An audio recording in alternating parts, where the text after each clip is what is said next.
찬송가 218장 찬양하겠습니다.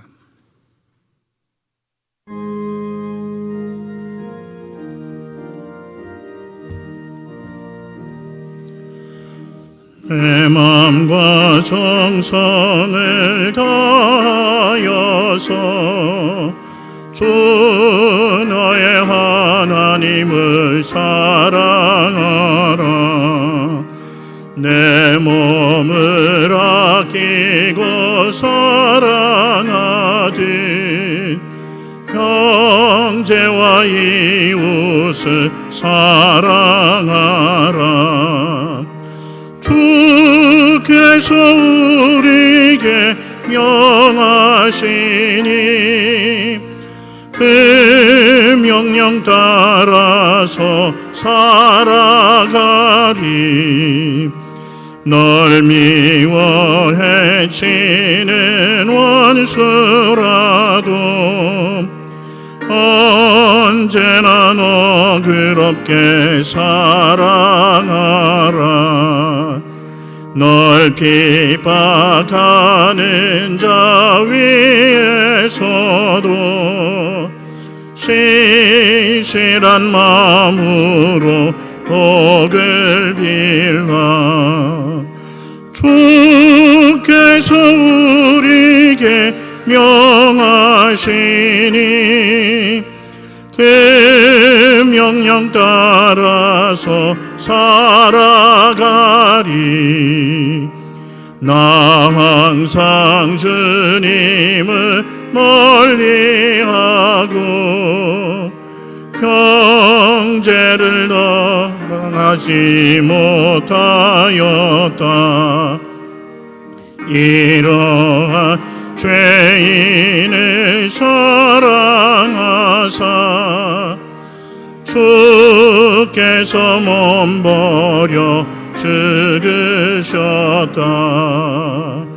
속죄의 큰 사랑 받은 이 몸 내 생명 다 바쳐 충성하리. 아멘.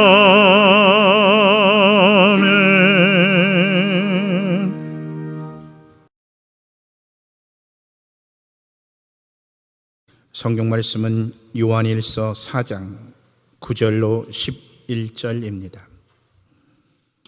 요한일서 4장 9절로 11절입니다. 하나님의 사랑이 우리에게 이렇게 나타난 바 되었으니 하나님이 자기의 독생자를 세상에 보내심은 그로 말미암아 우리를 살리려 하심이라. 사랑은 여기 있으니 우리가 하나님을 사랑한 것이 아니요 하나님이 우리를 사랑하사 우리 죄를 속하기 위하여 화목제물로 그 아들을 보내셨습니다. 사랑하는 자들아, 하나님이 이같이 우리를 사랑하셨은즉 우리도 서로 사랑하는 것이 마땅하도다.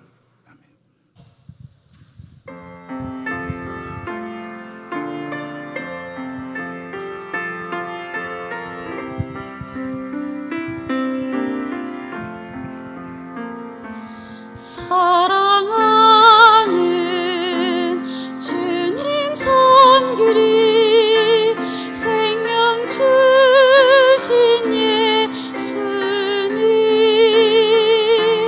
버려진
말씀은 우리에게 교회는 어떤 곳인가에 대해서 말씀해 주고 있습니다. 오늘은 이 주제에 대해서 두 가지를 말씀을 드리고 싶습니다. 교회는 어떤 곳인가? 첫 번째로, 교회는 십자가 위에 세워진 곳입니다.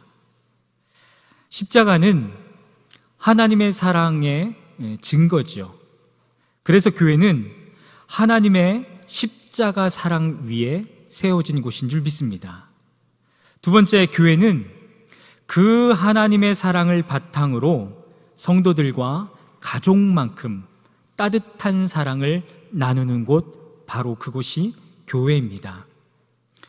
요한 1서를 기록한 사도 요한은 예루살렘에서 살다가 에베소로 이주하였는데요.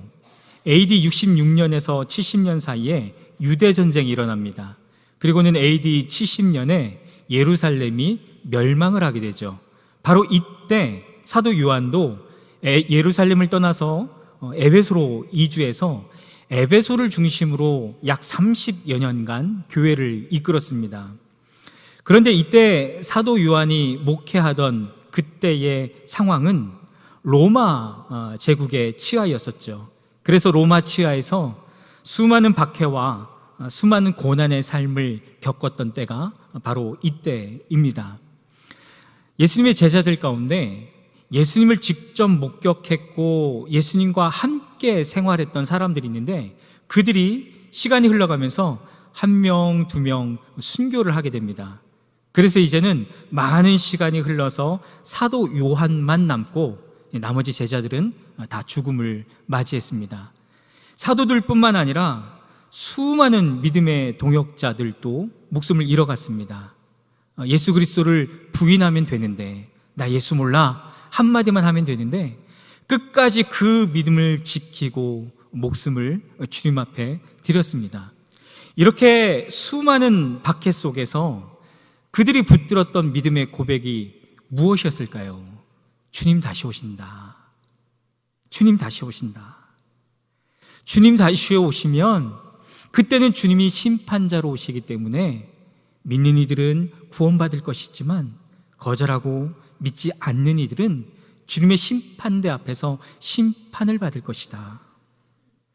그들이 그렇게 수많은 박해와 어려움 속에서 붙들었던 믿음의 고백이 바로 그것이었습니다.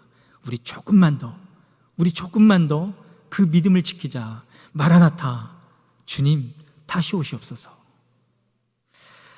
교회에 이렇게 많은 박해들이 몰려오게 됐는데, 이 외에도 또 다른 어려움이 있었습니다. 그것이 무엇이냐면 이단의 등장입니다. 이단의 등장. 그 중에 특별히 영지주의가 가장 큰 도전이었죠. 이 영지주의자들의 기본 주장이 무엇이었냐면, 영은 근본적으로 선하고 육은 근본적으로 악하다라고 하는 것입니다.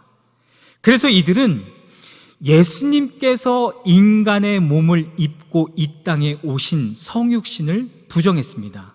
또 예수님께서 십자가에서 죽으신 것도 부정했습니다. 왜냐하면 육은 악한 것이잖아요. 그런데 어떻게 예수님이 악한 육을 입고 이 땅에 오실 수 있는가? 그럴 수 없다라는 것입니다. 그래서 이들은 예수님이 하나님의 아들이신 것도 부정했고 예수님의 말씀의 권위도 부정했습니다. 바로 이런 상황 속에서 사도 요한이 오늘 본문 속에서 이렇게 말씀을 선포합니다. 우리 9절 말씀 우리 다 같이 함께 읽겠습니다. 하나님의 사랑이 우리에게 이렇게 나타난 바 되었으니 하나님이 자기의 독생자를 세상에 보내심은 그로 말미암아 우리를 살리려 하심이라. 사도 요한은 영지주의자들로부터 교회를 보호해야 했습니다. 그래서 예수님의 성육신을 부정하고 십자가를 부정했던 그들에게 말씀을 통해 명확하게 선포합니다. 하나님의 사랑이 우리에게 나타났다. 그런데 그 사랑은 하나님의 독생자를 이 세상에 보내신 것이다. 그 독생자 예수가 육신의 몸을 입고 이 땅에 오셨고 그 예수님 때문에, 십자가 때문에 우리가 살리심을 받은 것이다. 사도 요한이 명확하게 선포했죠. 사랑하는 여러분, 교회는 어떤 곳입니까? 교회는 예수님의 십자가 위에 세워진 곳입니다. 사도 요한이 10절에서 또한 이렇게 선포합니다. 우리 함께 읽겠습니다. 사랑은 여기 있으니 우리가 하나님을 사랑한 것이 아니요 하나님이 우리를 사랑하사 우리 죄를 속하기 위하여 화목제물로 그 아들을 보내셨습니다.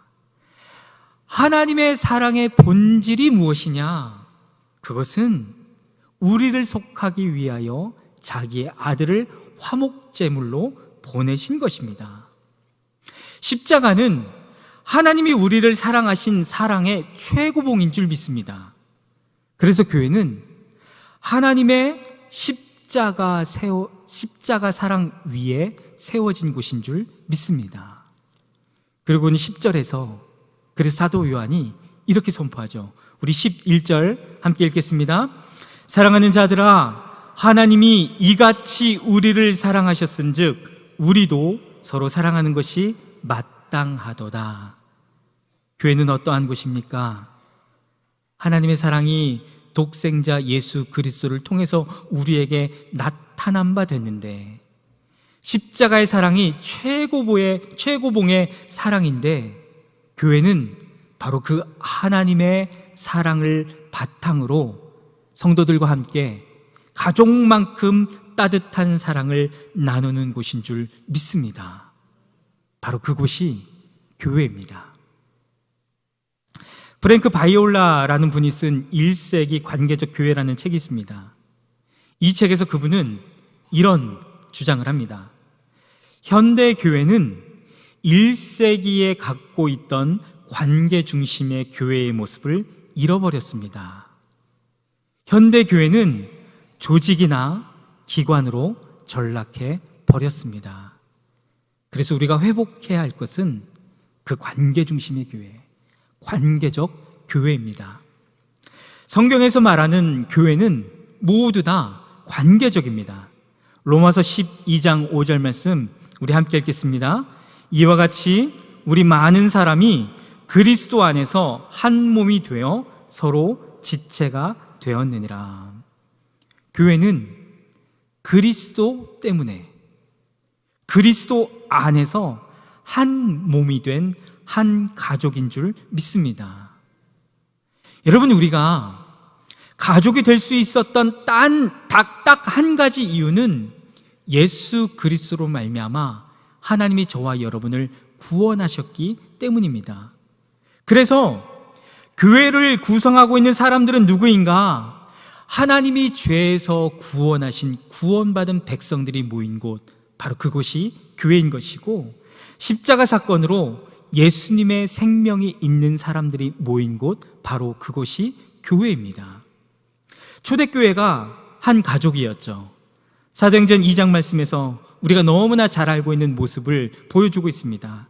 초대교회의 모습, 사도행전 2장 말씀을 보니까 믿는 사람이 다 함께 있어 모든 물건을 서로 통용하고 또 재산과 소유를 팔아 각 사람의 필요를 따라 나눠주며 날마다 마음을 같이하여 성전에 모이기를 힘쓰고 집에서 떡을 떼며 기쁨과 순전한 마음으로 음식을 먹고. 제가 제주에서 훈련을 받고 제주에 있는 교회를 섬긴 시간이 약 만 3년의 시간이 넘는데요. 제가 제주에 내려가면서 한 가지 먹어보지 못한 음식이 있습니다. 많이 있지만 그 중에 하나가 추어탕입니다. 그런데 제가 어제 한 어르신을 찾아뵙고 같이 인사를 드리고 예배를 드리고 같이 밥을 먹었는데 추어탕을 사주셨습니다. 얼마나 맛있던지요. 이 진한 국물을, 진한 추어탕을 정말 오랜만에 맛보았습니다. 여러분, 가족은 함께 밥을 먹습니다. 여러분, 가족은 함께 물건을 같이 나눠 쓰기도 합니다. 혹시 가족 안에 어려움을 당한 사람이 있다면 내 재산을 필요에 따라 나눠주기도 합니다. 옛날 이야기도 함께 하면서 함께 웃기도 하고, 아픔을 나누면서 함께 속상하기도 하고, 때로는 울기도 하고, 바로 그곳이 가족인 것입니다. 그래서 초대교회는 조직체나 기관이 아니라 한 가족이었습니다. 종교적인 단체가 아니라 예수 그리스도를 믿는 가족 공동체였습니다. 사랑하는 만석의 성도 여러분, 저와 여러분이, 우리가 예수의 피가 흐르는 가족인 줄 믿습니다. 부활의 생명이 있는 식구들입니다. 얼마나 놀라운 주님의 말씀인지요. 여러분 혹시 가나안 성도라고 들어보셨습니까? 가나안 성도? 가나안이라고 하는 말을 거꾸로 하면 뭐가 되죠? 안 나가죠. 안 나가. 성도는 성도이지만 하나님의 성전을 안 나가는 성도를 가나안 성도라고 부릅니다. 한국교회에 해마다 이 가나안 성도가 늘어나고 있어요. 어떤 단체에서 조사를 했는데 약 200만 명의 가나안 성도가 한국교회에 있을 것이다 라고 발표를 했습니다. 특별히 우리가 코로나의 어려운 시기를 보내고 있는데 이 시기에 가나안 성도가 더 많이 늘어나고 있겠죠. 환경적으로. 어떤 한 가나안 성도님이 교회에 안 나가는 이유에 대해서 이렇게 이야기한 적이 있습니다. 제가 대신 한번 읽어드립니다. 저는 오랫동안 한 교회를 섬겼습니다. 주일을 성수하고 예배도 열심히 드렸습니다. 많지는 않지만 정성을 다해서 헌금도 드렸고 선교회에 가입해서 함께 모임도 가졌습니다. 그럼에도 저는 가족이 아니었습니다. 더 정확하게 표현한다면 그들이 저를 가족으로 받아들여주지 않았습니다. 따뜻하지도 않았고 저의 말을 경청해 주지도 않았습니다. 때로는 험담하기도 하고 때로는 비웃기도 했습니다. 저는 가족이 아니었습니다. 그래서 저는 가나안 성도가 되었습니다. 우리 주위에 있는 많은 가나안 성도들, 그들도 우리의 가족이죠. 함께 밥을 먹고 함께 추어탕을 먹고 함께 나눠 쓰고 함께 기뻐하고 함께 슬퍼하고 함께 기도하는 예수 그리스도로 인한 하나님의 가족입니다. 어쩌면 그분들이 가나안 교인이 된 것은 어쩌면 우리들의 잘못일 수도 있을 것 같아요. 왜냐하면 가족처럼 따뜻하게 대해주지 않았기 때문에. 제가 예전 교회에서 사역을 할 때 DTS 프로그램을 1년에 한 번씩 9년을 제가 섬겼었는데요. DTS 6기를 섬길 때 제가 전도행팀을 한 팀을 맡았는데 그 팀에 남자 권사님 한 분이 계셨었습니다. 이 권사님은 태어날 때 쌍둥이로 태어나셨는데요. 먼저 태어난 형은 굉장히 똑똑했습니다. 또 건강했습니다. 그런데 이 권사님은 건강하게 태어나지도 못했고 똑똑하지도 못했어요. 그래서 옛날 어른들이 그러셨던 것 같은데 이 권사님을 태어났을 때 죽을 것 같으니까 그냥 이렇게 던져놨대요. 근데 이제 살았죠. 그래서 키우긴 키웠죠. 그런데 형은 똑똑하고 건강하니까 뭘 해도 잘하는 거예요. 사람들에게 다 칭찬을 받는 겁니다. 야, 넌 왜 이렇게 잘하니? 넌 뭘 해도 이렇게 귀하니? 이렇게 늘 칭찬받으면서 잘하는데 문제는 이 권사님은 맨날 혼나기만 하는 겁니다. 왜? 잘 못하니까. 똑똑하지를 못하니까. 건강하지 못하니까. 나도 형처럼 잘하고 싶은데 그렇게 할 수가 없으니까 칭찬 한 번 받지 못하고 늘 꾸지람만 받으면서 이 권사님이 잘하셨어요.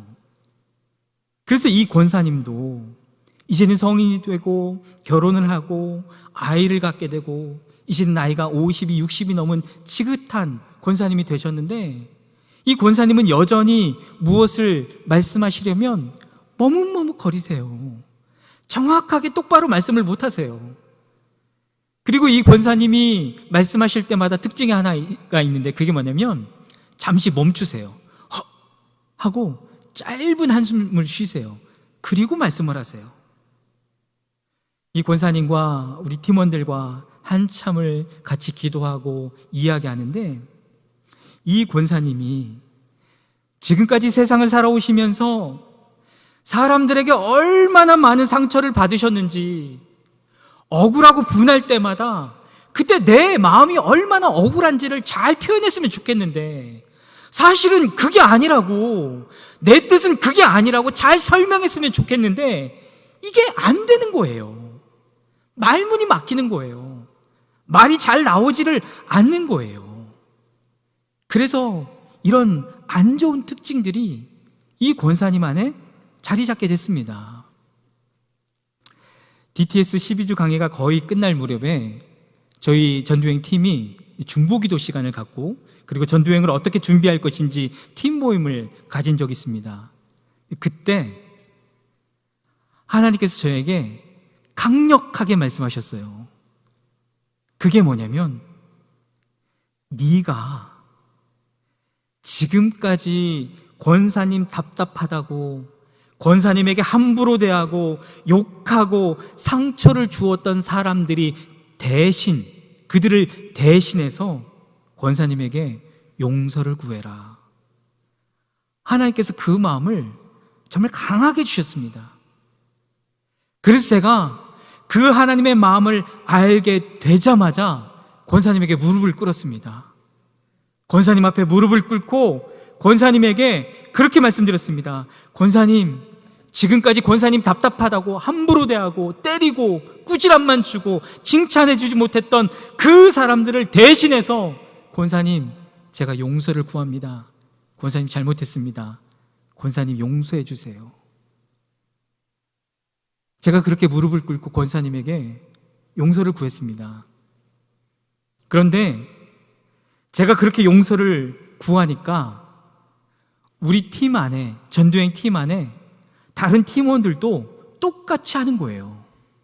그분들이 뭐라고 말씀을 하시냐면, 사실은 그분들도 권사님에 대해서 그렇게 생각했다는 거예요.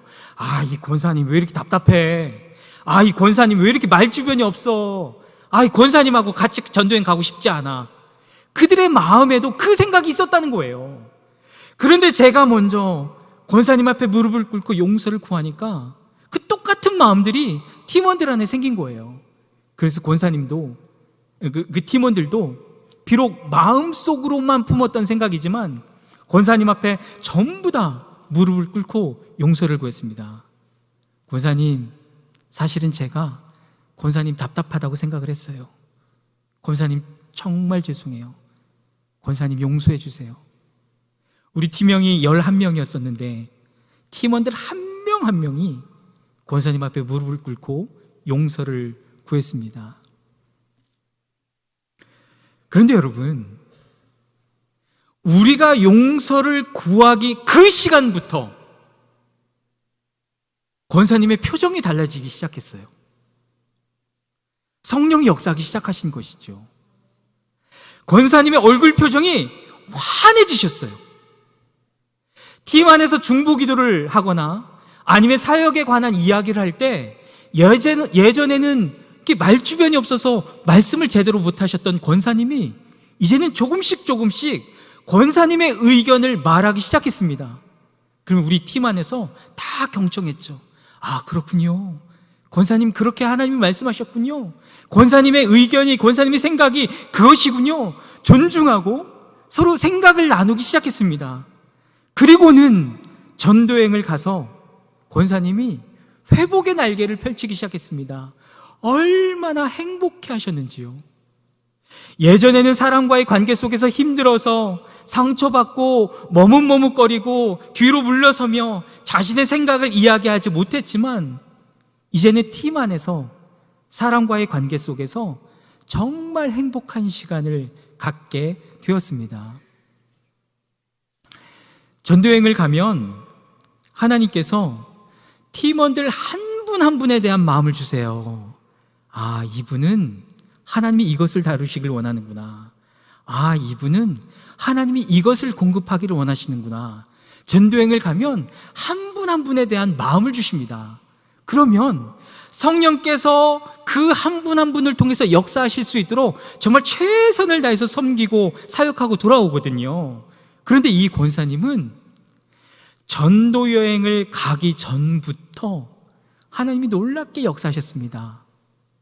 그 시작이 무엇이었냐면 권사님을 향한 우리의 마음이었어요.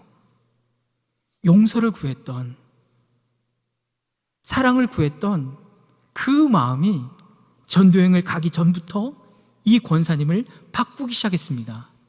전도여행을 다 마치고 돌아왔는데 아내 권사님이 정말 기도 많이 하시거든요. 아내 권사님이 뭐라고 말씀을 하시냐면, 아니 도대체 전도여행 가서 무슨 일이 있었길래 내 남편이 이렇게 확 변했냐고. 아내 권사님이 그렇게 말씀하시는 거예요. 권사님이 전도여행 후에는 말씀하실 때 짧은 그 한숨 하고 얘기하는 그게 없어졌어요. 권사님 안에 기쁨이 정말 많이 회복되셨고 낮은 자존감도 정말 많이 회복되셨습니다. 그때 권사님 정말 행복해 하셨던 그 얼굴들 제가 아직도 다 기억하거든요. 제가 그걸 기억해 보면 저는 지금도 얼마나 행복한지 모릅니다. 하나님 안에서 마음껏 다듬어지고 만져지고 회복의 길을 걸었던 그 얼굴이 아직도 생생합니다. 사랑하는 만석의 성도 여러분, 성숙한 사랑은 예쁘니까, 나에게 잘해주니까 사랑하는 것이 아닙니다. 그 사랑은 이방인도 다 아는 거예요. 예수님이 산상수훈을 말씀하실 때 마태복음 5장에서 이렇게 말씀하시죠. 너희가 너희를 사랑하는 자를 사랑하면 무슨 상이 있겠냐. 세리도 다 아는 거야. 그 사랑은. 또 너희가 너희 형제에게만 무난하면 남보다 더하는 것이 무엇이겠냐. 그거 이방인도 다 아는 거야. 그 사랑은 이방인도 다 아는 사랑이야. 주님이 그렇게 말씀하셨죠. 여러분, 사람은 사랑을 받을 때 행복해집니다. 누군가 나를 인정해주고 알아주고 좋아해주고 사랑해주면 안정감을 느낍니다. 그 안정감이 그 사람을 바꾸기 시작합니다. 그런데 여러분, 내가 사랑받는 것보다 더 행복한 것이 있습니다. 그것이 무엇인지 아십니까? 내가 다른 사람을 사랑할 때인 것입니다. 내가 다른 사람을 사랑할 때 그것이 더 큰 행복을 가져다 주는 것입니다. 마치 사랑의 본질이신 하나님께서 그의 아들 예수 그리스도를 우리에게 아무런 조건이 없이 주셨던 것처럼, 성숙한 사람은 그 사람의 어떠함과 상관없이 아들을 주신 그 아버지 하나님의 사랑으로 사랑하는 사람인 것입니다. 저는 로마서 5장 8절 말씀을 어렸을 때부터 많이 들어왔습니다. 아마 여러분들도 잘 알고 계실 거예요. 그런데 로마서 5장 8절 말씀이 어느 날부터 새롭게 깨달아지기 시작했습니다. 우리가 아직 죄인 되었을 때에 그리스도께서 우리를 위하여 죽으심으로 하나님께서 우리에 대한 자기의 사랑을 확증하셨느니라. 하나님께서 우리를 사랑하셔서 독생자 예수 그리스도를 주셨고, 예수 그리스도는 십자가에 순종하셔서 십자가에 죽으셨는데, 바로 그것은 하나님의 사랑을 우리에게 증명해 주신 것입니다. 확증해 주신 것입니다. 그런데 이 말씀을 보면 하나님이 언제부터 우리를 사랑하셨습니까? 예수 그리스도께서 언제 우리를 위해서 십자가에서 죽으셨습니까? 로마서 5장 8절은 뭐라고 이야기하냐면 우리가 아직 죄인 되었을 때에, 이쁜 거 하나도 없고 잘난 거 하나도 없던 그때에 하나님이 우리를 사랑하셨대요. 교만하고 내 마음대로 하고 나만 사랑하고 마음에 드는 거 하나도 없을 그때부터 예수님이 십자가를 지셨대요. 여러분, 우리는 나에게 좀 잘해줘야, 좀 이쁜 짓을 해야 우리는 사랑하지 않습니까? 그러나 아들을 주신 하나님의 사랑은 전혀 그러하지 않습니다. 우리가 아직 죄인 되었을 때에 여전히 냄새나도, 여전히 더러워도, 여전히 자기밖에 몰라도 하나님은 그런 우리를 위해 자기의 독생자 예수 그리스도를 주신 것입니다. 그것이 아버지 하나님의 사랑이고 십자가의 사랑인 것입니다. 지난주 주일에 저는 우리가 세상과 다른 것에 대해서 말씀을 드렸었죠. 우리가 세상과 다른 것, 그것은 예수 그리스도의 이름입니다. 그 예수 그리스도의 이름이 걷지 못하는 자를 걷게 하고 뛰게 하고 하나님을 찬양하게 했습니다. 그런데 우리에게는 세상과 다른 것이 또 하나가 있습니다. 그것이 무엇이냐면 우리는 다른 사람들과 환경을 바라보는 눈이 다르다는 것입니다. 베드로와 요한은 40년 동안 한 번도 걷지 못하고 구걸하는 사람, 냄새나고 피해 다니고 싶었던 그 사람을 바라볼 때 마치 하늘로 승천하시는 예수님을 보는 것처럼 그 사람을 보았다라고 하는 것입니다. 사랑하는 만석교회 성도 여러분, 아니 만석교회 가족 여러분, 저와 여러분 안에 그 눈이 있다면 우리가 누구를 쳐다보든지 우리가 누구와 함께 하든지 마치 주님을 바라보는 것처럼 그 사람을 바라보고 그 사람을 섬기고 그 사람을 사랑하는 마음과 눈이 있다면 우리 교회는 가족만큼 따뜻한 교회가 될 것입니다. 여러분, 교회는 어떤 곳입니까? 교회는 하나님의 십자가 사랑 위에 세워진 곳입니다. 여러분, 교회는 어떤 곳입니까? 교회는 그 독생자 아들을 주신 하나님의 사랑을 바탕으로 성도들과 함께 가족만큼 따뜻한 사랑을 나누는 곳, 바로 그곳이 교회입니다. 저 추어탕 또 먹고 싶으면 또 전화 드릴 거예요. 이번에 제가 사드릴 거예요. 식당에 들어가자마자 제가 먼저 계산할 거예요. 가족만큼 따뜻한 사랑을 나누는 곳, 하나님이 원하시는 공동체입니다. 생각이 달라도, 주장이 달라도, 좀 이쁘지 않아도, 좀 잘하는 거 없어도, 지 마음대로 해도, 교만해도 그때부터 창세전부터 사랑하신 아버지 하나님의 사랑으로 우리 만석의 가족을 서로 섬기고 사랑하는 것, 바로 그것이 가족만큼 따뜻한 하나님의 교회인 줄 믿습니다. 하나님이 이같이 우리를 사랑하셨은즉 우리도 서로 사랑하는 것이 마땅하도다. 하나님께서 우리 만석교회를 가족만큼 따뜻한 교회로, 그래서 세상을 가슴 뛰게 할 교회로 세워 가실 것입니다. 그 한복판에, 그 역사의 한복판에 제가 서 있고, 그리고 여러분들이 서 있게 되기를, 그 주인공이 되시기를 주님의 이름으로 축복합니다.